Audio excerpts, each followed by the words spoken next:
What's going on, young man? You doing all right? Hey man, how's it going?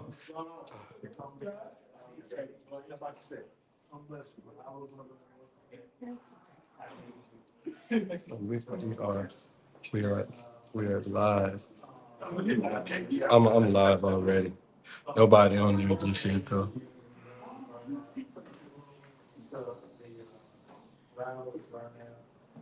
One person on. We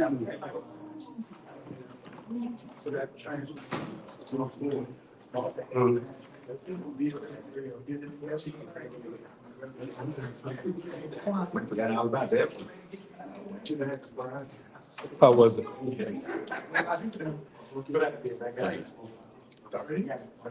That was small.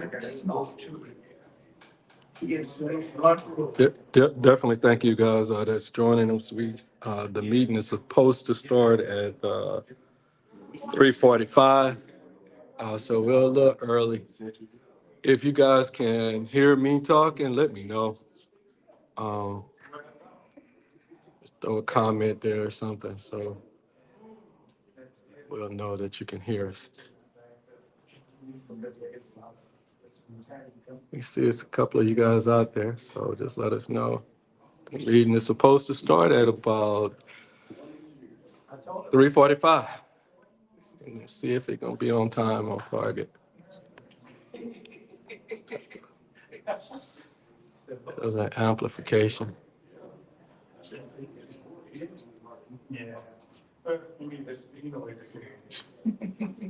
Thumbs up. So I guess you guys can't hear us. Can y'all hear those guys that are talking across the room over there? Give me some thumbs up on that.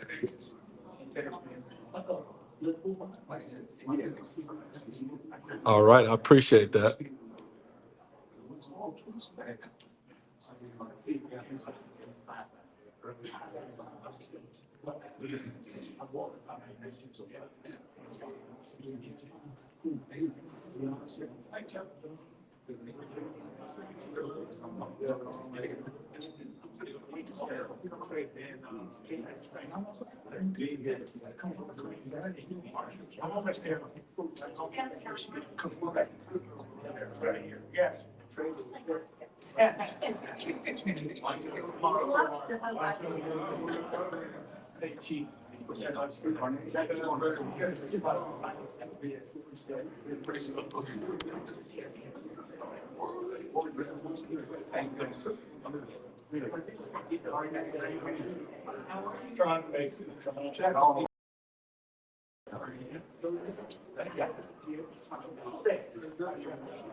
How's it going, man?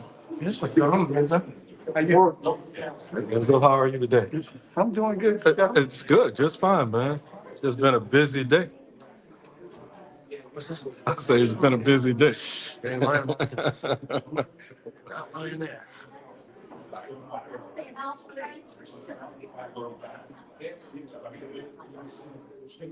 You don't want to ship.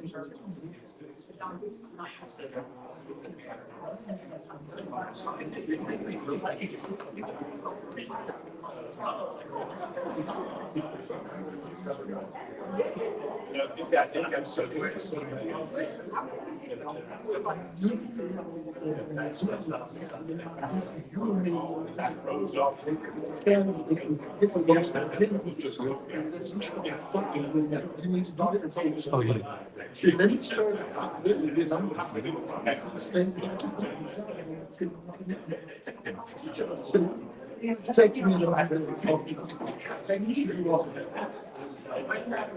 You got some bad company.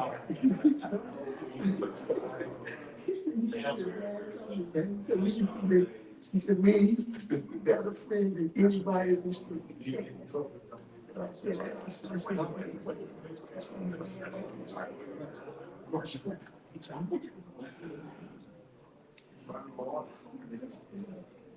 people like New James. Look at my cousin, I sit next to him. Sit next to him.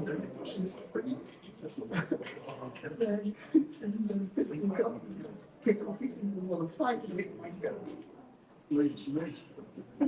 So how the moment with the whole house was going on? I didn't. Okay. No. Because all it's gonna be that. I would have done it. Yeah. Okay.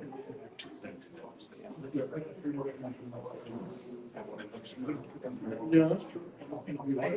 No, that's true. Well, that's true. And you want to do it when it's you know, yeah, that's true.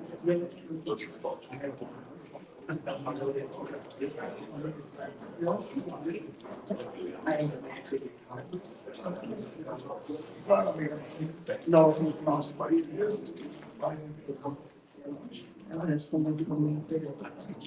You want to see it tomorrow again? You want me to meet tomorrow's truck again? 3 o'clock meet for Jake with the motors. You call from.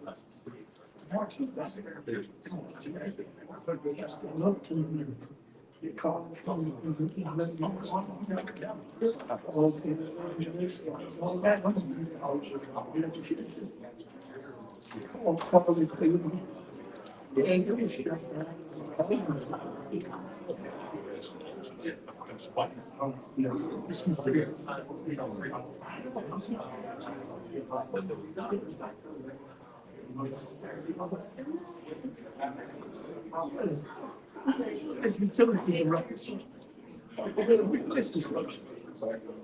You know it. I don't know he worked, but he has a background in speed. He lives here. You know, Jack, you know. Seemed like to me, you want to interview with Urban Cats. He would have called and said, can I do an interview and introduce myself to the city? Has he reached out to you, Mr.? Thank you. Since it didn't, sir, has he reached out to you, utility director?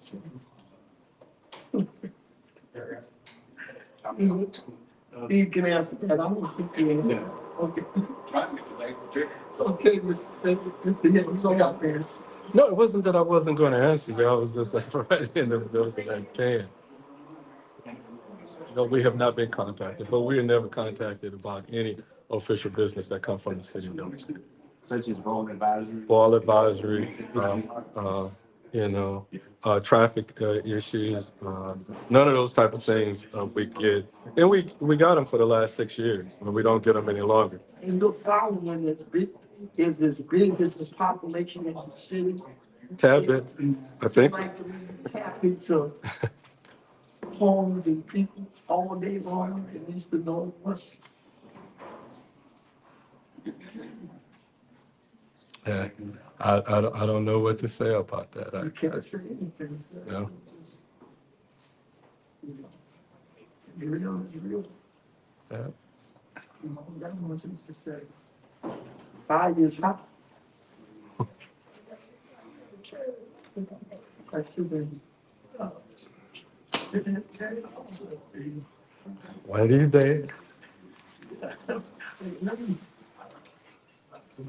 these days, hey, Phil.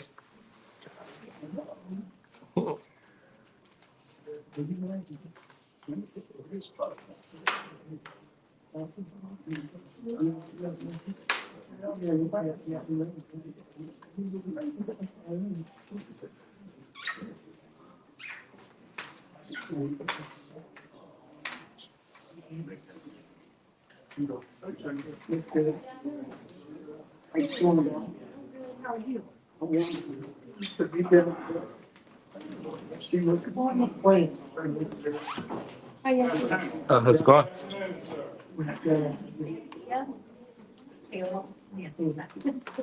Man, So we're going to go over a couple of items for briefing purposes. Keep everybody on the same page. Talk about some of the things that are going to be coming up. I understand there was some meetings with the police jury maybe earlier today or last week, right? Yeah. That's correct. Yes. So I know that'll be heating up.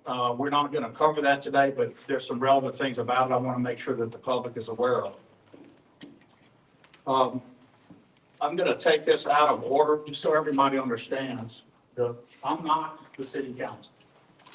So as the chief executive, I'm not subject to the council's rules. I'm not part of the council. And I think people don't always understand that we have a separation of powers. There's a mayor and executive branch, and there's a councilmanic or legislative branch. And that branch passes its own rules and operates within 4 votes. So 4 votes, with the exception of overriding certain matters like a veto override or adding something to an agenda that requires a unanimous vote. There's 2 to 3 exceptions, executive sessions, other things, 2 to 3, 4 exceptions, but otherwise 4 votes of the council, and that's your ticket to ride. That's what it takes to conduct and do business. The council adopts from time to time its own rules. It has different rules. So for example, there are council rules for its quasi-judicial functions. There are times when this body, this is one of the high watermarks of the authority and power of the council, acts as a court, if you will. It has a judicial function, quasi-judicial, partly judicial. And that function happens on appeals from zoning and things of that nature. It can have that function. So it can be limited, it can be all the way, but the council has rules for that require public comment within those rules that can be different from public comment in other contexts. While I'm not the council's sergeant in arms, and I'm certainly not its parliamentarian, I will tell all of you that all council, I'm seeing some smiles, and all council members just about have at one time or another asked, what are your thoughts about this? They asked the city attorney, what are your thoughts about this? Mr. Goldman and I are careful about this role of parliamentarian or sergeant in arms, which neither of us are, but Mr. Goldman's uniquely in the city. There's one other officer in the city who has almost a similar role, not quite at this level, but Jonathan Goins is a dual officer. So Jonathan Goins' duty is to the citizenry of Alexandria as the city attorney of Alexandria. His client is all of you, is the city. This is unique in the law. he acts for his client on the daily, if you will, day to day through the mayor, through the executive branch, because in our charter, the executive is charged with the day-to-day operation of the city. But through 4 votes and in other ways, the legislative branch also can direct what the city attorney does, doesn't do, etc. Settling cases, those kind of things, past a certain level. I think our cutoff is $100,000. Jonathan doesn't have pocket authority past that. He has what we call pocket authority for that and under, meaning certain cases at 100,000 or so of a certain type, car accidents, etc. Mr. Goins has the authority to look at those things and resolve them on his own with advice, etc. That wouldn't necessarily extend to political cases or other things that may happen, but certainly on traditional routine car accidents, bus accidents that we have, those kind of things, he does have that authority. That authority is only given to him not by the charter, but by you, the council, by a 4 vote or whatever it was way back when it was passed. There is an ordinance that allows that so that the council doesn't have to listen to or mess with, if you will, certain levels of cases. But in other cases, it desires to be informed. If there's a lawsuit, then the council is informed in a number of ways. So I'm going to spend a little time on open meetings because I think it's helpful to spend a little time on open meetings. This is not a criticism. I have been critical in the past. A few briefings back, I thought constructively, I meant it to be, but critical of what's been happening. The major criticism being that the council needs to be uniform in the application of the rules. So we all, and here to help. Jonathan, we're here to help. We don't want to get in the way because this is the place where your watermark, your power is there. We don't have the authority to tell you what to do and don't want it and are not trying to help. But we certainly don't want members asking, hey, we'd like to hear this. What are the thoughts? I think there's a tendency today to ask for AG opinions, and I get that. People may see an AG opinion as independent or unique. It's the Attorney General, etc. The Attorney General can only issue you an opinion. That's what it is. It's an AG's opinion. When you're in active litigation on a subject matter, that the opinion would be precisely the same common nucleus of facts and law. The AG doesn't typically issue opinions there because, again, once an opinion, one will be decided in court, and that will be binding, particularly in declaratory actions or judgments, declaratory judgment actions. So it's not a comment on any of the ones you have flowing out there, but it's a question that we get a lot because you got a few. So that can come up more. You have the right as a counsel during litigation, as does the police jury and any other public body in Louisiana, to meet in executive session to discuss certain things. I have noted around the state in other parts of my life, past and present, that not all public bodies do it as well as others, and not all public bodies do it right at all. Luckily for you, the open meetings law tells you exactly how to do it, how you have to list it on your agenda, what all you have to say about it, the full docket, everything about that suit, and what you intend to do and discuss, generally speaking. You don't have to obviously list everything you plan to talk about, but you have to talk about this is what we're going to talk about settling this case, and we'll give some more guidance when that time comes, if it ever does. But you do have the right to go into executive session.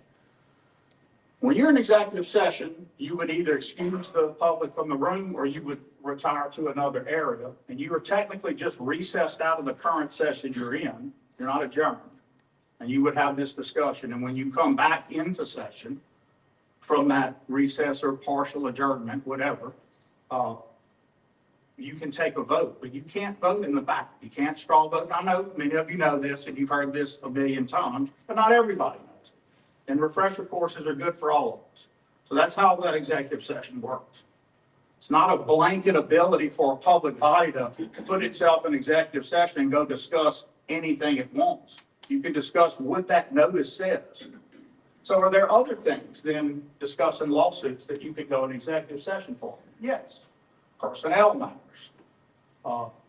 Unique again for the city. If it's a classified employee, First of all, civil service is going to take over and have a lot to say about whether you can do it at all. It would depend. But I can obviously foresee there could be a moment when the city council might have an independent interest in looking into an investigation that may cause the civil service board to do it, et cetera.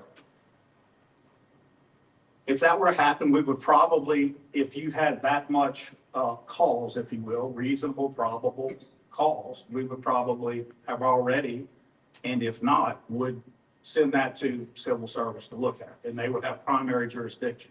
That's over classified employees. Unclassified would be different, obviously. But any employee of you, the city of Alexandria, because they're a public employee, is going to be entitled to procedural due process and some minimums there, as well as some substantive due process. The procedural due process will flow out of several cases. Matthews v. Eldridge, there's a whole host of them, but there's a list of cases that talk about two components. Notice, a fair notice to that employee of what you're going to go talk about, and the opportunity to be fairly heard. Those are really critical in this Matthews v. Eldridge two-part test. Notice and the right to be heard, and the right to be heard. Supreme Court loves words that don't give you a lot of guidance. Meaningful opportunity. And so what does that mean? Well, you have to look at decades and decades of cases. Typically, it means pre-termination notices, meaning you have to do something ahead of time. Many of you will have heard of the next case, Loudermill. So our Loudermill hearing you hear us talk about is in the classified context. The minimum that we have to do is you've got to give them a notice if they're classified in the civil service. You got to tell them what they're charged with, the evidence you have against it, and this is all pre-termination. Officers get it, all the other public employees get it. Not the same for unclassified, but unclassified would be entitled to some process. Those could all be things that would be held in executive session. An employee, like an unclassified employee, might say, I don't choose to be in executive session. I want whatever you're saying about me heard in open session. It is a one-sided right, meaning the employee has the right either way, not you, not us. An employee has the right to have it heard openly or in the closed session, under executive session because it's a personnel matter. It's only their choice. That choice does not flow both ways. From time to time, there will be terminations of people,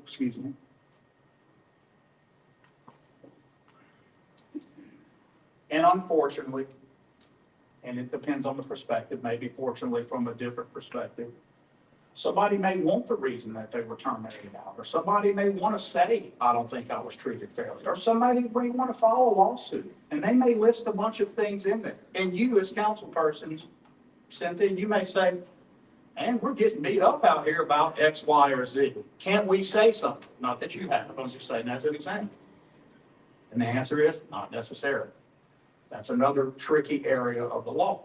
So while a person may go say whatever, there is no clear case law that says if you choose to talk about your public employment termination, you waive all rights to the city to then not be able to come back and say what they really and why they did it. Does that make sense?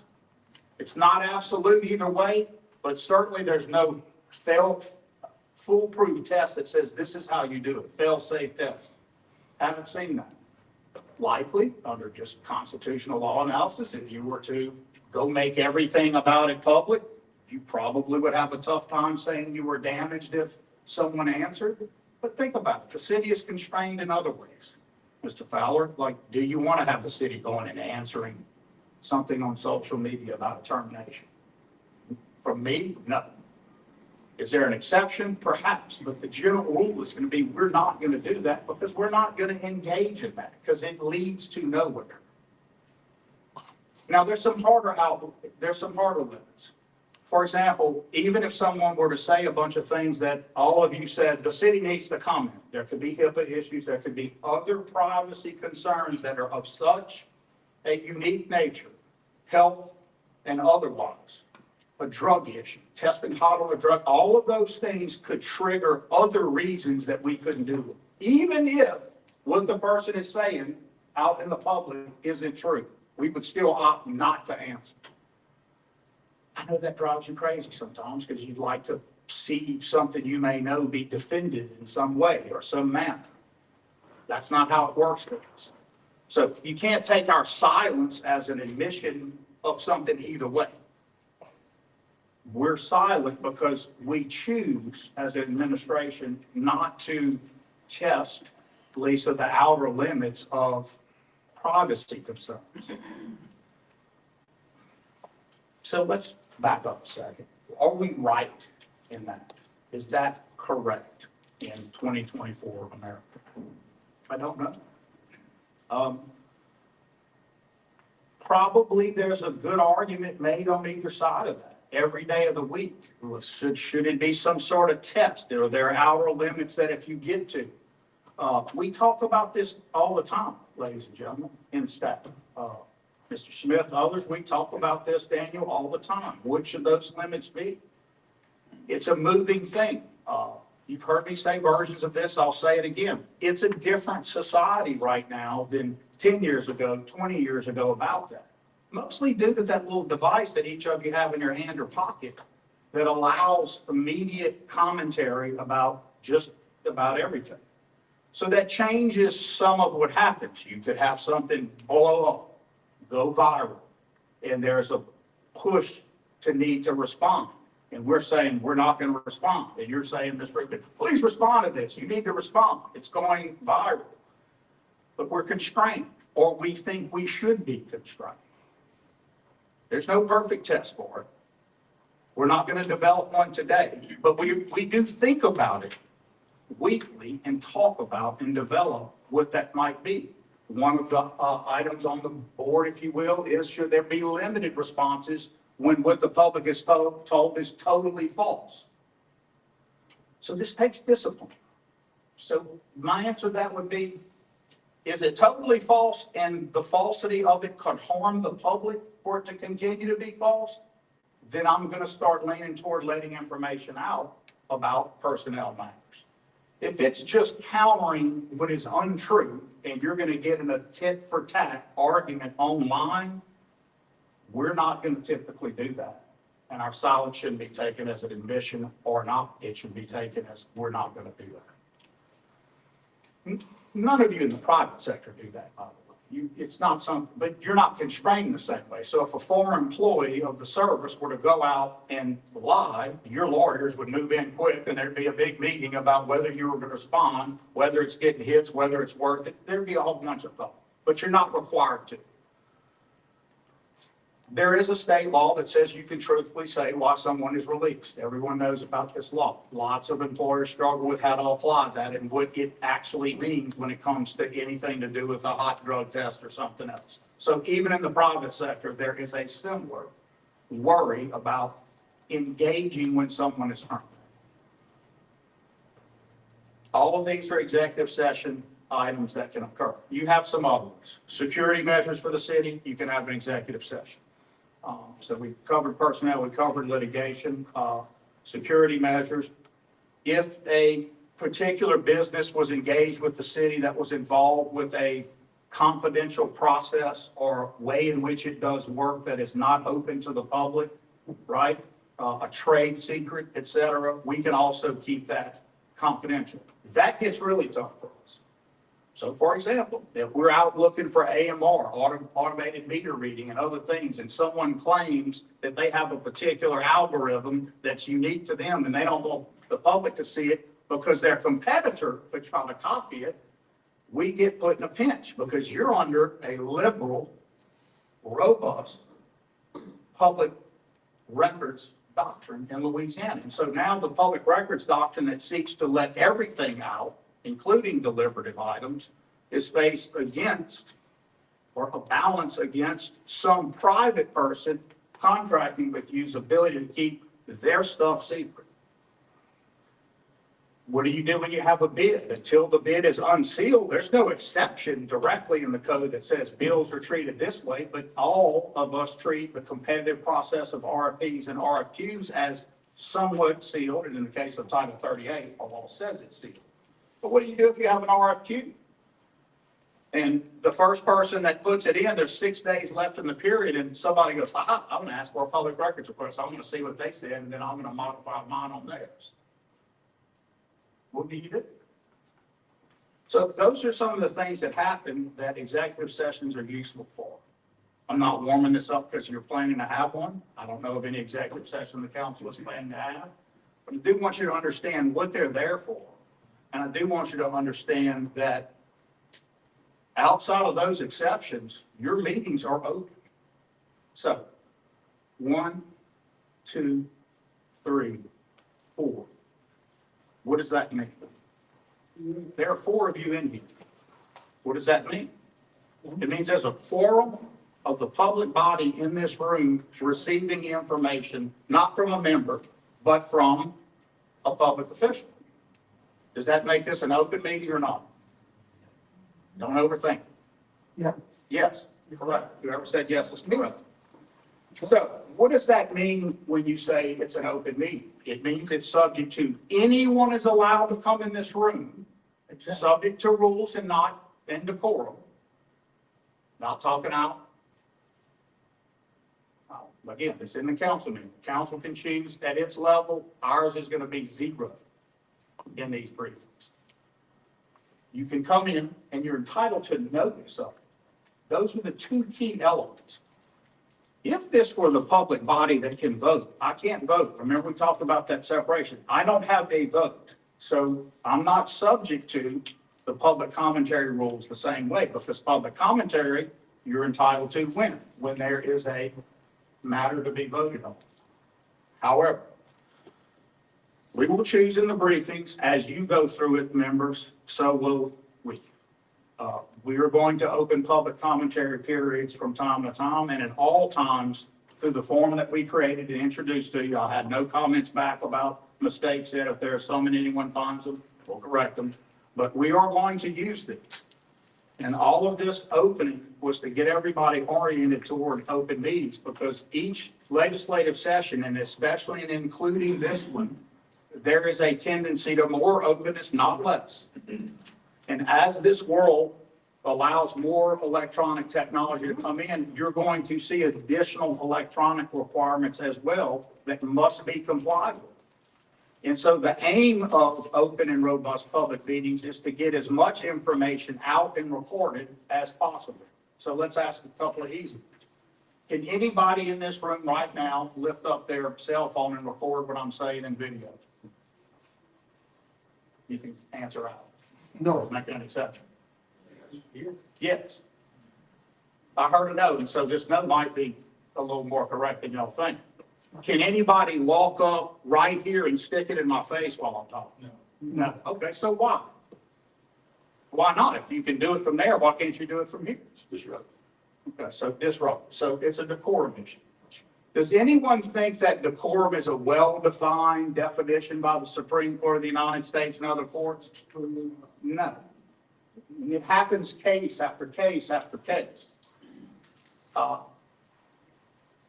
not sure we wish that it would be well-defined. It'd make it easier for you from time to time in a meeting if there was a bright line list or rule. But the Constitution and the First Amendment doesn't like bright line rules.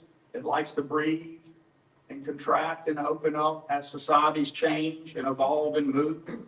So much so that back in many decades ago, there was a doctrine called the Chaplinsky Doctrine, Chaplinsky versus New Hampshire, and there were some other cases that had fighting words and different things. And back then, if you called someone a GD, saying the word out, communist, you're a blanking communist. Those were considered fighting words, you know? Because back then, to call somebody that was just absolutely not acceptable speech. Do you think today that would be considered unprotected speech? No. Is calling someone, you know, by a bad word unprotected? Depends. If you were to take the mic and say it over and over, maybe, if you said it once and the council said, we don't permit that in here, that's probably going to get upheld. It's probably going to get upheld. Maybe there's more fight at a local level, but let me just suggest this to you. If you go to Baton Rouge and walk in the Senate chamber and say that, you're not going to say it twice. different levels, different things. We're not the state senate, we're not the US. There's gonna be a different ebb and flow at a local level that you're gonna have to tolerate a little more. But ladies and gentlemen, if we don't have decorum at all, we can't get business done. There's a thing, it's called the heckler's veto. The heckler's veto is the idea that if only people come in the room and scream and yell and don't let anyone else come, then other people who might otherwise have a strong opinion won't come and talk at all. And I don't want you guys to try to hamper anybody's speech, and as much as what I see y'all going through, I don't think that's your aim. I don't. I know there's disagreement in the room and people think maybe otherwise. It's not my place to say that. It's not my place to tell you. This administration is going to spend time, whether we like hearing what we hear or not, and whether we like being told things or not, getting information that is useful to you. And so we are going to get very serious and robust about these public comment forms. I am going to look at them personally. All of them that get issued. I'm going to read them personally. All of them. No matter how many there are. And we will carve out those serious ones that we think deserve it. And from time to time, I will bring up that here. If someone wants me to say it, say my name. And I will. I'll say, so-and-so asked this question. If you don't want me to, don't tell me to, and I won't. But there's a lot of information that's going to come out of this that we need to talk about. And frankly, that you need to hear. Let's do one more test question. Is it a citizen's right to tell you what should be on your agenda and demand an item on a city council agenda? That's a tough. Yes. No. But here's why you got a yes. Because somehow a citizen has to be able to advance something to get there on some level. In a Larson Act town, the mayor sits with the council. We are not under the Larson Act. We are a home rule charter. We're more like the state or the federal government that you grew up learning about in civics is. So the Larson Act mayor can control that agenda. And there's AG opinions out the wazoo. What did we say about opinions earlier?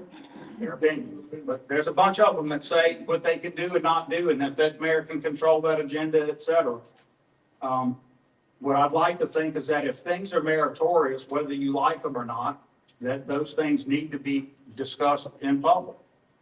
What I hate seeing you get pulled into, no one in particular, but all of you get pulled into, is having your agenda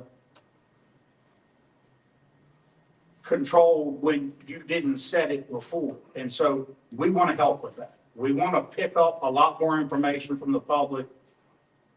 Look at those things that are clearly this, they need to be talking about this today. There won't always be agreement. Obviously, there's a check there, right? If we never say, talk about it, or we never want to hear that thing from someone, then we're controlling that speech. There's a way around that. It's going to be at your council meetings. You have to be a lot more open than I do sitting here. You have to have more room for that ebb and flow than I do sitting here.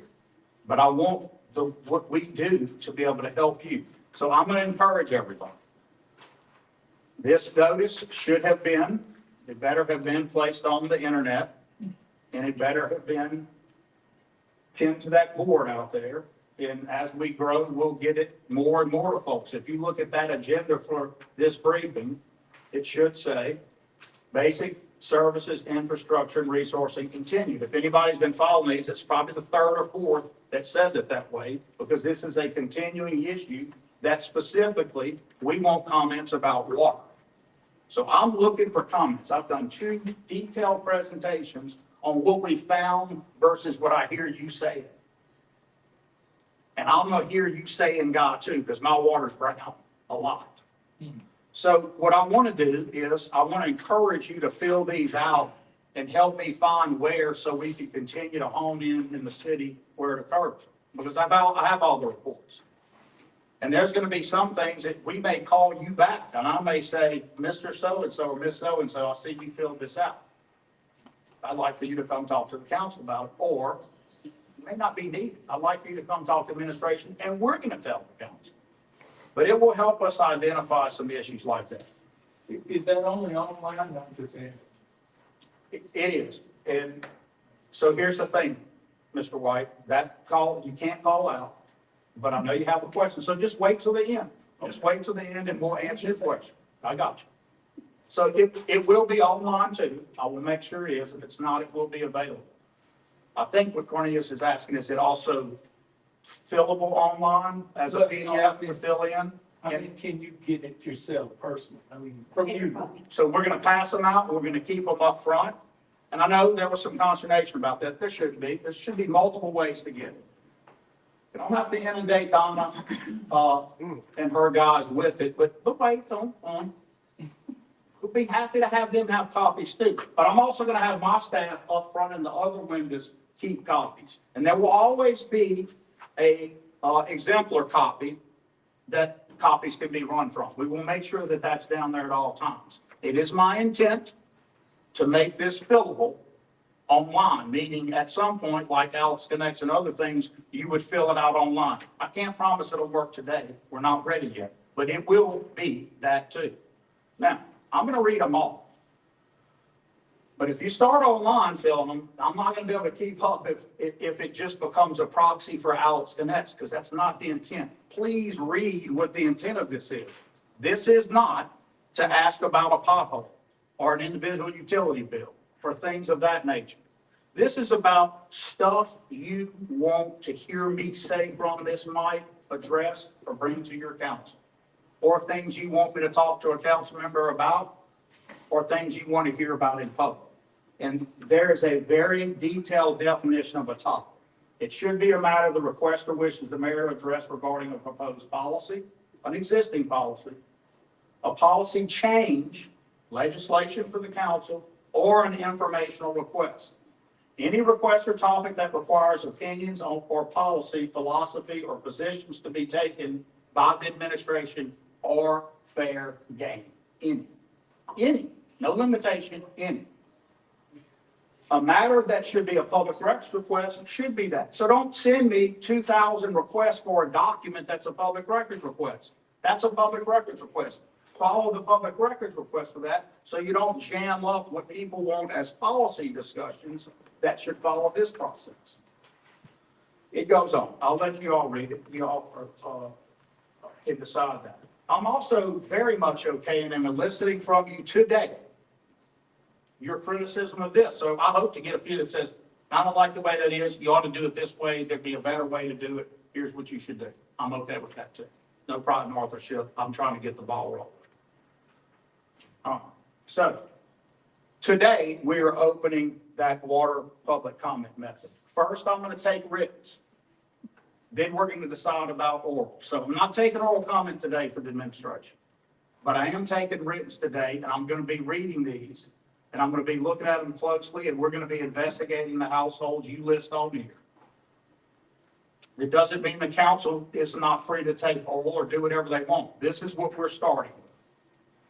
Take me seriously, I'm taking you seriously. We're gonna follow up on every one of these filled out about water. All right, next slide. Utility system. Mr. Marcus Canal, stand up, Marcus, come over here and introduce you. Mr. Marcus Canala is assuming the helm as utility director of the city. Marcus, say hello to everybody. Hello. Mr. Canella comes by way of having been a past utility director, so that's unique. It is very difficult to find people that have any knowledge about municipals. It's just not something common, at least especially in Louisiana, maybe out in California and elsewhere, but not so much here. Marcus has spent a lot of time at the state, right, with DOTD. Tell them a little bit about what you did there, because I think we get a double here. That's a good thing. I've had a kind of a long career. We go through the whole thing. Well, you can tell them about, what do you do at DOTD? What is being a road engineer all about? So at DOTD, I worked out of the Leesville Project Engineer's office when I came back. So I was over Vernon Bean parishes, over all the contract administration for all the roads and bridge projects in those two parishes.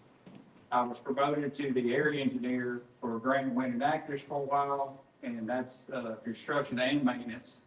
So all of the maintenance on all of the roadways in those three parishes, and then I got another lateral move, which was actually a promotion, but no more money, but it was a bigger area. So I was over Rapides and both parishes for all the maintenance and construction activities.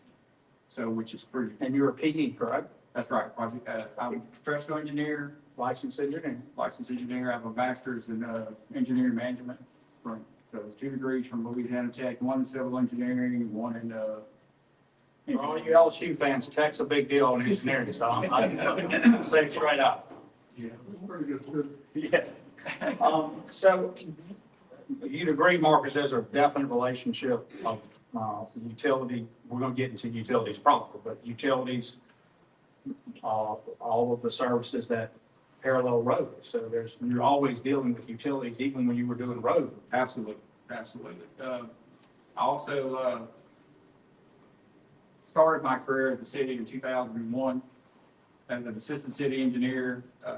With that, dealing with our roads and drainage infrastructure, and also utilities back then, as far as designing water extensions and sewer, improvements, lift stations, pump stations. I was involved in that. Was moved to the water superintendent position, and eventually Mayor Randolph asked me to become the acting director of utilities. And when Mayor Roy came on, he asked me to continue that in that position. So And you promptly took a job in the private sector to make more money. well, I did. And again, even with Procter and Gamble, I was the site utility owner, was on the global energy reduction team. So I've been involved in utilities for quite some time.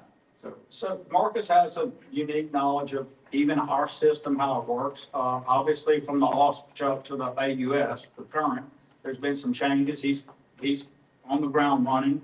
I commend him to all of your adoption. I will tell you that some of you won't know this because I think we're not doing a good job of making sure that everybody's aware of all the rules. And I'm making that commitment to you all, but the charter simply requires what it requires. But the charter is like a one-way ratchet. The charter gives a certain amount of things that you have to do, and you can't do less, right? You can't go the other way. But you can choose in many cases to require more as long as it doesn't violate some other provision. So what do I mean? Well, under your rules for taking up a division designate, it uses designate, I guess there's a lot of stuff in the charter that's old. We might say designee or nominee. The charter uses the term for all of you as councilmanic, M-A-N-I-C, super old. You might say it a different way, legislative, but that function in our charter says this is the minimum things you need. You have a rule that says it goes to personnel committee. It can even be vetted uniquely. This is the time when, again, y'all have a unique authority to vet from your staff. Look into other things, do whatever. I've always taken the view that if I present to you qualified, no question about it, division head, that person's qualified. There are no issues from a security standpoint, under current indictment, things of that nature, that in the absence of that, because it is the mayor's prerogative, serving at the mayor's pleasure, me or she or any other mayor, that is how it works. Typically, the governor is given his or her secretary, state president given his or her cabinet. That's how it works. That's not abnormal. That's normal. However, if you were to see things that bothered you, or you saw things that are not present in my talked about it this morning. If I were a council member and I thought a mayor was not being diverse, not being, looking for all the best people and casting the right net, appointing cronies or friends, yeah, there should be a look at it. But in the absence of that, and those are all absent in the case of both me and my administration and this gentleman, I would say we're lucky that we found Marcus, and I think it's going to be a great thing. You will have your option tomorrow to talk to him if that's what you want. I would always tell you, if you want to open, I say it in a letter. This is the first year time I didn't write this form letter I always write. And that form letter would say something along the lines of, if it is your intention to traverse or qualify my nominee, tell me, and then set up a meeting just with that. And tell us what you want to know. It's not a test or a game. It's not to cross-examine a citizen who's stepping up to the plate. It is literally what you want to know. Let's get you the information. Let's get the correct information. Nobody should be put on the spot if they can get it. You should give them the opportunity to get it. It's not a test, guys. Well, I won't say that it's not a test. It kind of is a test. It's not a trick game.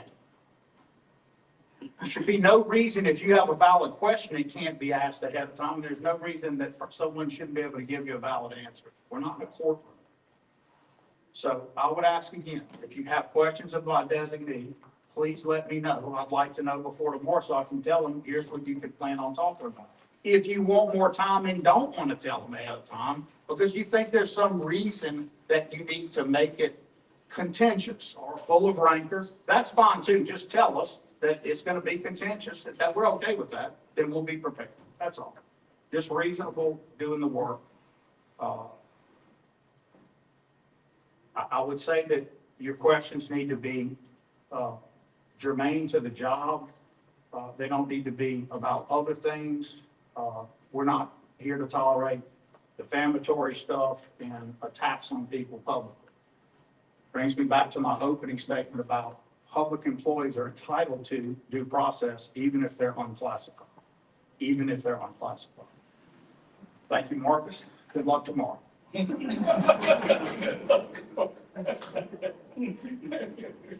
The mayor council form of government was adopted some time back. The mayor council form of government provides for a mayor, as I said earlier, that is the executive branch. The extension of that branch is its administration. But the administration is not a branch. There are just two organized in our charter. The judicial is provided for by state law, which is our city court.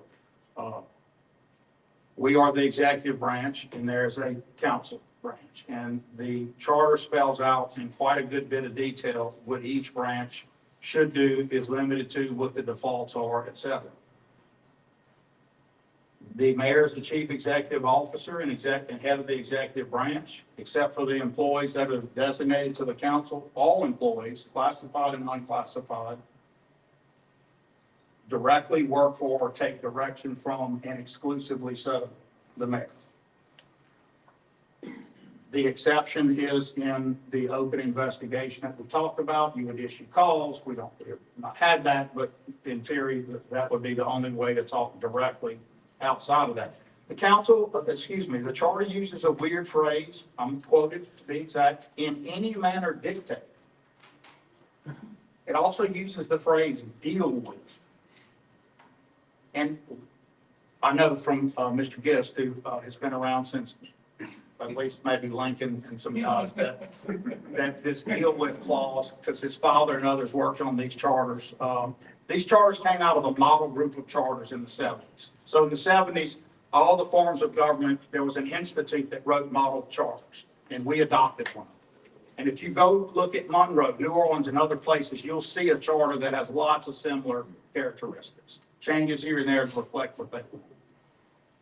When Mr. Gist's father and others created this one, they chose to use deal with in any manner dictate. I can imagine coming out of the commission form and some of the stories, Mr. Fowler, that I've heard, that there was a reason for that. Council persons hate what I'm about to say next, because every council member wants to tell the employee what they need, and every mayor wants a council member to not tell them, because it would give them a mixed message about where they go. And by the way, Marcus, that's true of the state and everybody else. There's a reason for it. Because if you had 16 bosses, you couldn't work. So our charter chooses even deal with, that a council member can't even deal with one of my employees without going through me. So what does that mean? Well, if I look up deal with, and I did it years ago, and we've talked about it, it's pretty broad. I don't know that you could be broader. But it's also impractical for me. I know some of you are like, haha, he wants to not let you do it. It's just the opposite. It doesn't help me if you came to me personally for every request you had either. So what we tend to do is the unclassified employees, who are policymakers with discretionary act authority, are typically open to you, at least on many levels, as long as we're not abusing it.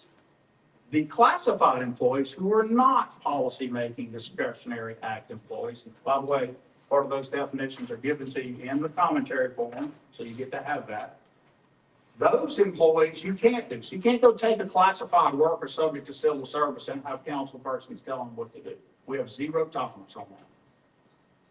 Otherwise, a lot more tolerance. And remember, we talked about our exception. He's sitting in the corner laughing at me back there, Mr. Goins, who is a dual officer, whom you absolutely can talk to at any time, have the right to, can complain about the administration to, and do whatever you want to do.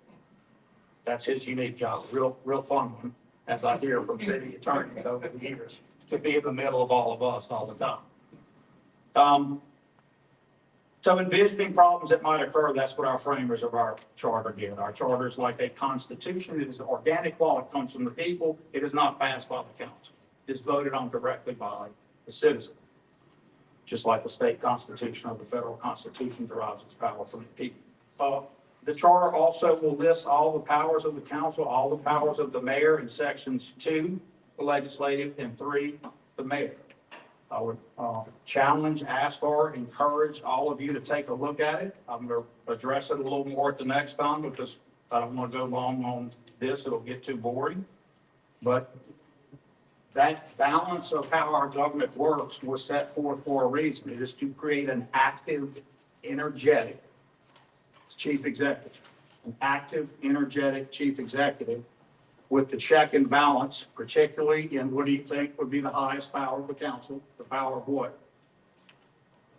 The purse, which we would call appropriations, the power of the budget, the power to control money and see where it's spent and ask how it's spent and ask again if need be. I think there's another area where the council has a lot of strength in its regulatory side, especially on enterprise funds, which is unique to us, Cynthia, having the utility, et cetera. You are also a rate maker, completely different set of powers.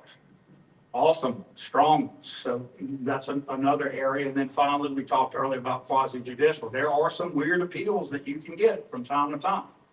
I don't think you want them, but you can. And it comes to you before it would go to district court. And there are rules attached to it. There's actually an evidence code for you guys in your rules for when you hear these weird cases that could come. All right, meetings, except school boards, which shall be subject to 4215, which is the open meetings law. Each public body conducting a meeting which is subject to the notice requirements of 4219 shall allow a public comment period at any point in the meeting prior to action on an agenda item upon which the vote is to be taken. That's when public comment outside of those special areas. So remember, sometimes y'all gather in a public comment because you have to. You're passing a certain law that requires it. It'll tell you in the state statute. Other than that, you're required to do public comment before a vote is taken on agenda items. I'm not a public body. I'm not required, but I'm going to subject myself to it because frankly, we need it. So that's where we're going to be. But you are the public body. I am subject every time I have all of you in here and a quorum is present. But here's how we're going to do that, ladies and gentlemen. It's always going to be this way. I'm going to assume that there could be a quorum at any one of these. And so each meeting will be noticed like yours and open. Look, some of this may be boring to you, but I want you to understand it more deeply. If there was a church that said, we're going to have a church meeting and invite public officials there, and we're inviting the mayor to speak, and it's a private church, of course, and the mayor's coming to speak, and we're inviting the council, and 4 of you show up while I'm giving information about the city at this private church, is that an open meeting? So that's a weird way this works, right? Now we're in a private place on private property. But if we're conducting an open meeting and the church is allowing you to do that and subjecting itself to that, that's an open meeting. Now, if there's no vote taken, what's that? You have to give notice on that? So what I would say is if I'm holding an open meeting at someone's church where I'm inviting all of y'all to come hear something, I'm going to notice it. Does it mean you have to leave? Chuck said no. He's probably partially right. It's just a question of which side this is what I need people to understand. All of this is not a bright line rule. It's not a test to get right or wrong. Let me ask you, would you rather get the open meeting rule wrong or be on the liberal side of getting it right? You get on the safe side and you notice the meeting.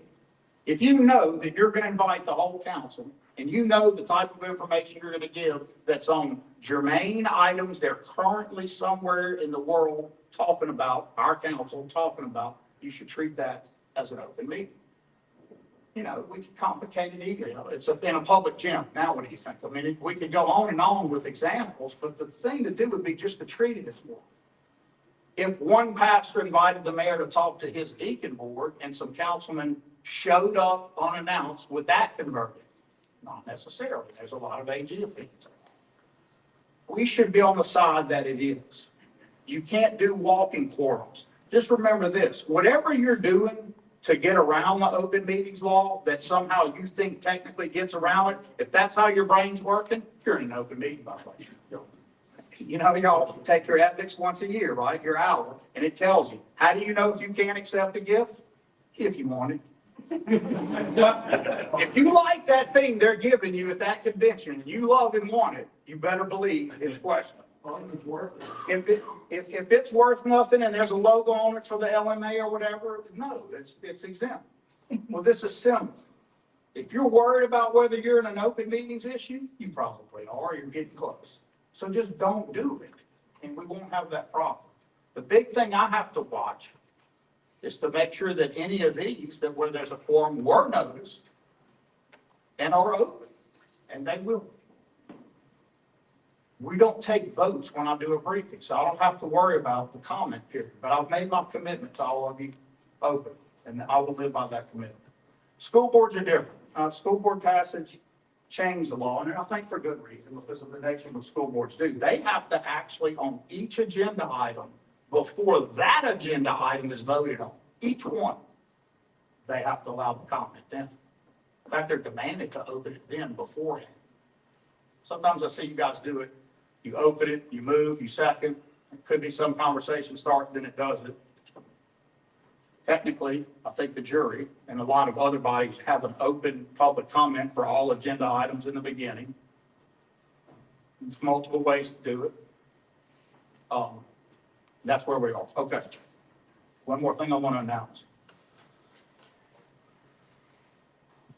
Any of the policies that we follow about use of this channel and public records and how we're doing things, they're pinned on that board. I'm going to go check again personally, but I can't stop someone if they want to pull it down so they can say, ha ha, got you, Mayor, they're not on there.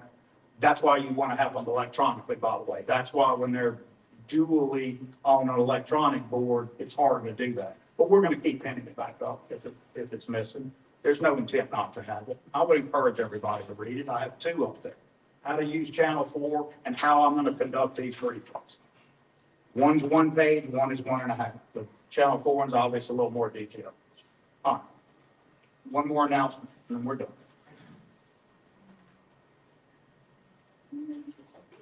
On the council agenda items, I didn't see any that needed a lot of comment. I'm not going to use these to get, again, I have to make sure we don't use these too. You have Q&A you want to have, we'll do reports, but there was one about, I think it's ComPsych. Yes. And I don't know if there's questions, but if there are any issues that y'all have, let us know. I believe that with Lisa's explanation, this will be a service offered to all employees on any level to get services that are in the nature of psychological, mental health items and things that people need when they go through stressors at work. I will tell you guys, whether you have views of this differently than mine or not, you got to have this at a place of employment today. You got to have this kind of service, and you want to have it. Some of you know, well, I thought we already were doing that. Well, we are. We already have things for police and fire. This is going to be much broader for all other employees. From a car accident, Cynthia, where you might see something horrendous to other things, there just are problems that people have.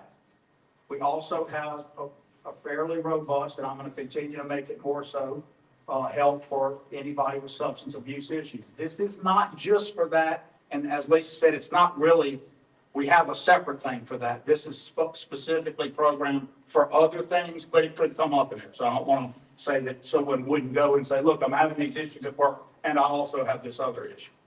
But we plan to make this a serious thing available to our employees, and I know that y'all will support that, and I know that you know that people need that. Yes, ma'am. Well, that's why I put it in the committee, because my main concern was mental health would be a part of this, organization. Yes, ma'am. That's why I actually, wanted to put it in the committee. And if the, whoever, the city employees, if it was, would be available to their spouses and their children. And that's. Spouse and children? Yes. What about council persons? Can we, I think council is mandated, they're gonna be mandated.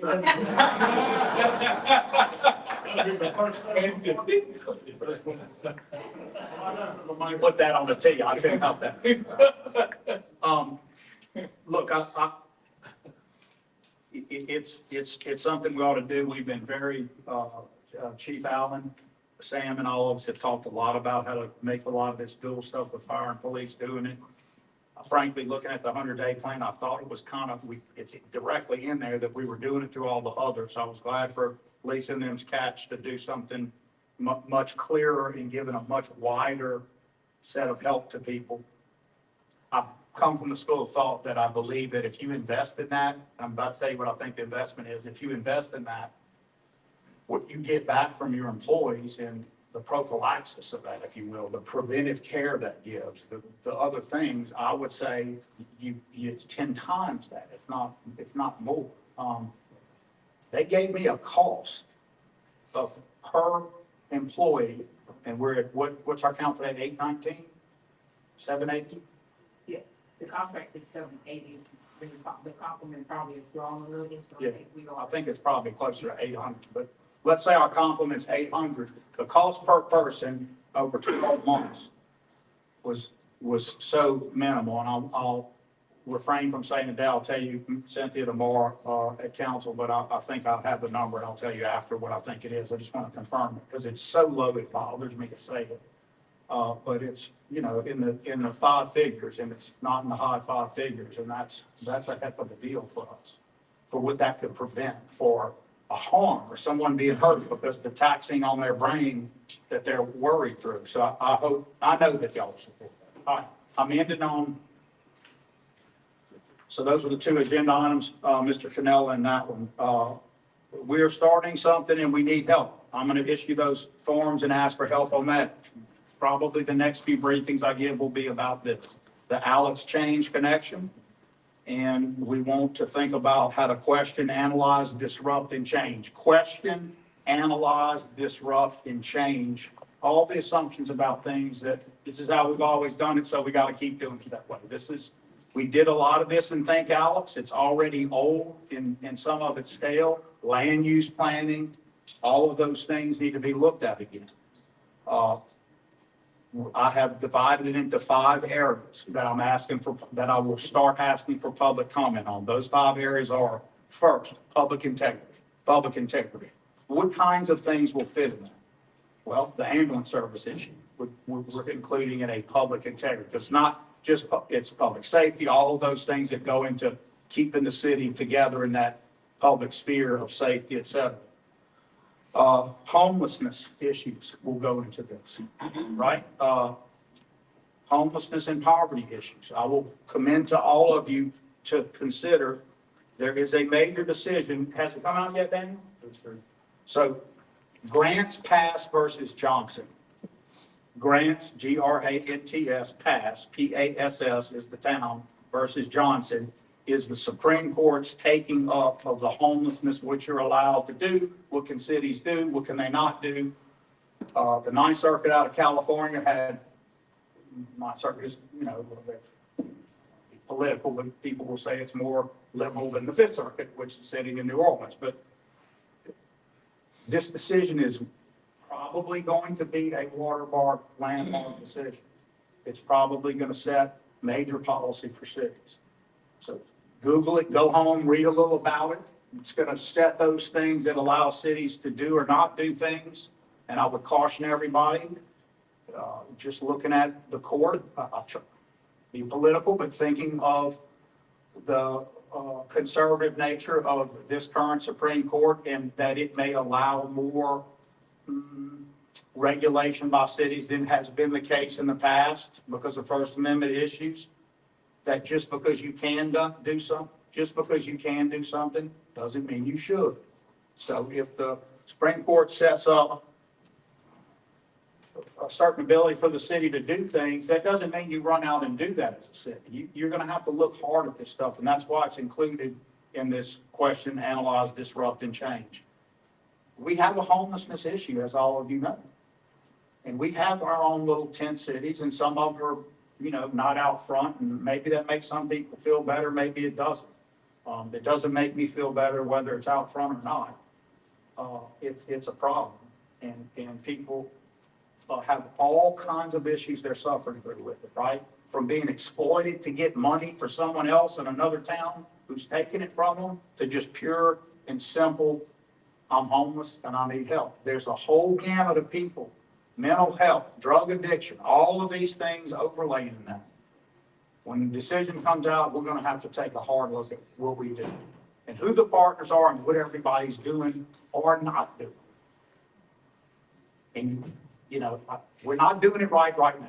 I know that's gonna make anybody in the industry upset with me, and how do you know, and you're not doing enough yourself. I get all of that, accept anything and any criticism from anybody.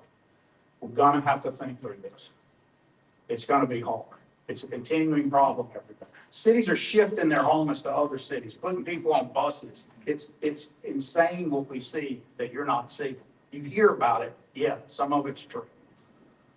All right, public integrity, that was the first one. By the way, as we get into this commentary, you add to it. This isn't what I want in it. I'm giving you two examples of two I'm putting in public integrity. This is about what you say you want in it. Next one is branding and identity. Branding and identity. So number one, public integrity. Next, branding and identity. The fact that all of you are looking at me like you are tells me everything about why that should be on that list. We don't have it.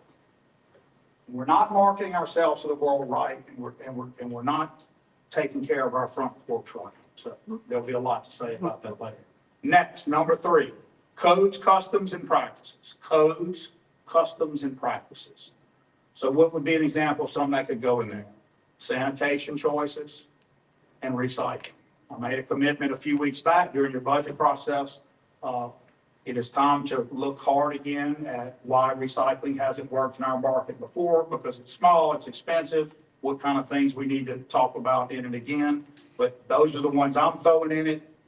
Codes, customs, and practices. Many of you will have lots more stuff you'd like to see in codes, customs, and practices.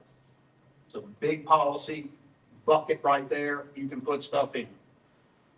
Number four, transparency and modern media culture. We've been working through it for over an hour. We just live in a different time. To reach people, Lee and Chuck and Cynthia and Lizzie, there has to be a different way of doing it. We're going to have to learn, lots of new things. There are plenty of people that will tell you how it has to be done.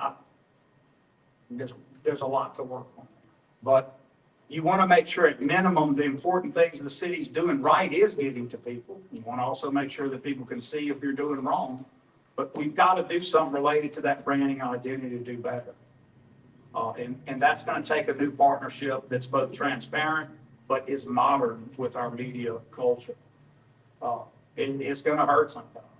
It's going to hurt y'all. It's going to hurt me. It's not going to be a fun change because there's a lot of consternation and feelings of unfairness on both sides of that wall, if you will.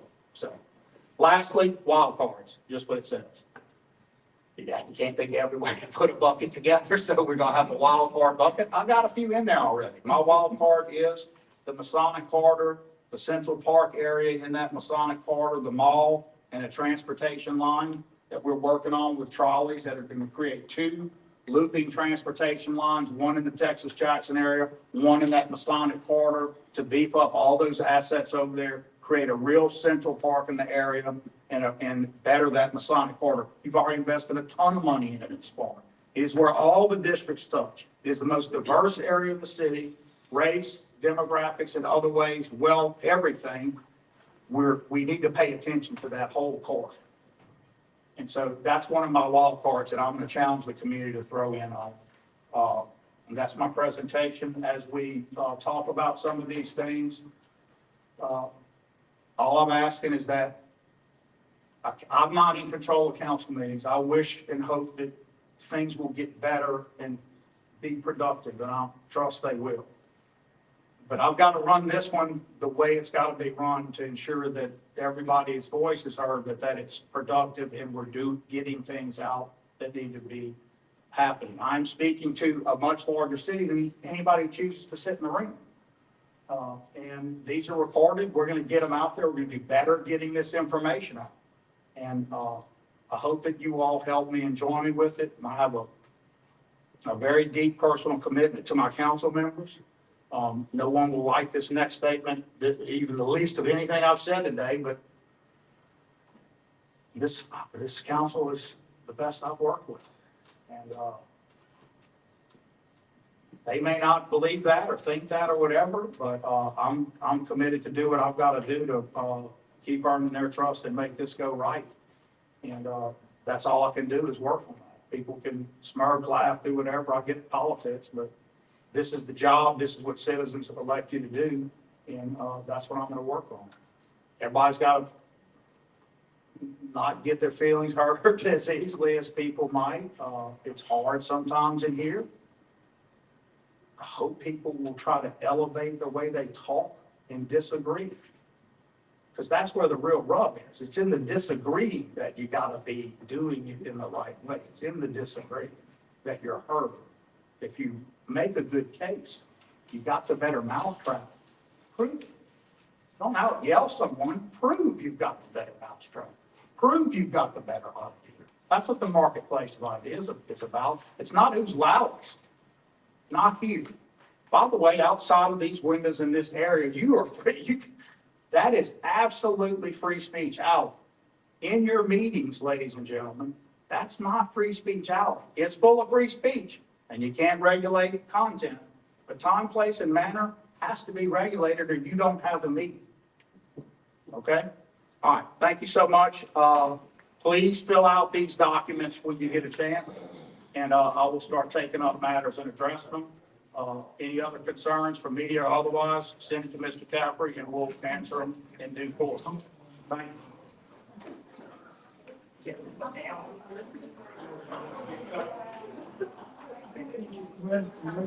Yes, sir.